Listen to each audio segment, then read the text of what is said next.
ರೀ ಸ್ನಾನಗಿನ ಮಾಡ್ತಿರೋ ನೀನ ಕುಂದಿರ್ತಿರೋ? ರೀ ತಗೋರಿ ಟಿಫಿನ್ ತಿನ್ರಿ. ಹಾ ಅಲ್ಲಿಡು. ಅಲ್ರಿ ನಾನು ನೋಡಾಕತ್ತೀನಿ ಬೆಳಗ್ಗೆಯಿಂದ ಬರೇ ಫೋನ್ನಾಗ ಇರ್ತಿರಲ್ಲ.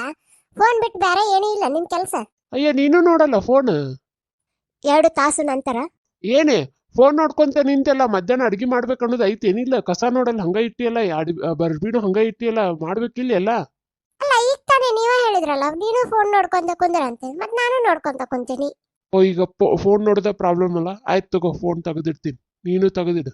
ಇಷ್ಟಪ್ಪ ನೋಡಿ, ನೀವು ಫೋನ್ ಬಿಟ್ಟು ನನ್ನ ಜೋಡಿ ನಗ್ತಾ ನಗ್ತಾ ಇರೋದಕ್ಕೆ ನನ್ಗೆ ಇವತ್ತು ಕೆಲಸ ಹೆಂಗ್ ಮಾಡಿದೀನಿ ಅಂತಾನೆ ಗೊತ್ತಾಗ್ಲಿಲ್ಲ.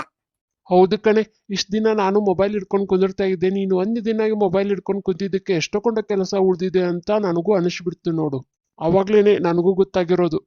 ಫೋನ್ ಯೂಸ್ ಮಾಡ್ಬೇಕ್ರಿ, ಎಷ್ಟು ಯೂಸ್ ಮಾಡ್ಬೇಕು ಅಷ್ಟೇ ಯೂಸ್ ಮಾಡ್ಬೇಕು. ಹ್ಯಾಪಿನೆಸ್ ಇರೋದು ಫ್ಯಾಮಿಲಿ ಜೊತೆ, ಫೋನ್ ಜೊತೆ ಅಲ್ಲ. ಆಯ್ತು, ನಾನೇನಾದ್ರೂ ಹೆಲ್ಪ್ ಮಾಡ್ಬೇಕಾ ಇವಾಗ ನಿಂಗೆ? ಏನ್ ಬೇಡ, ನೀವ್ ಹಿಂಗೆ ನಗ್ನಗ್ತಾ ನನ್ ಜೋಡಿ ಇದ್ರೆ ಸಾಕು. ನಂಗೆ ಏನ್ ಕೆಲಸ ಮಾಡೋದು ಏನ್ ಬೇಡ. ಸೊ ಫ್ರೆಂಡ್, ಫೋನ್ ನ ಕಡಿಮೆ ಯೂಸ್ ಮಾಡಿ ಫ್ಯಾಮಿಲಿ ಜೋಡಿ ಟೈಮ್ ನ ಸ್ಪೆಂಡ್ ಮಾಡಿ.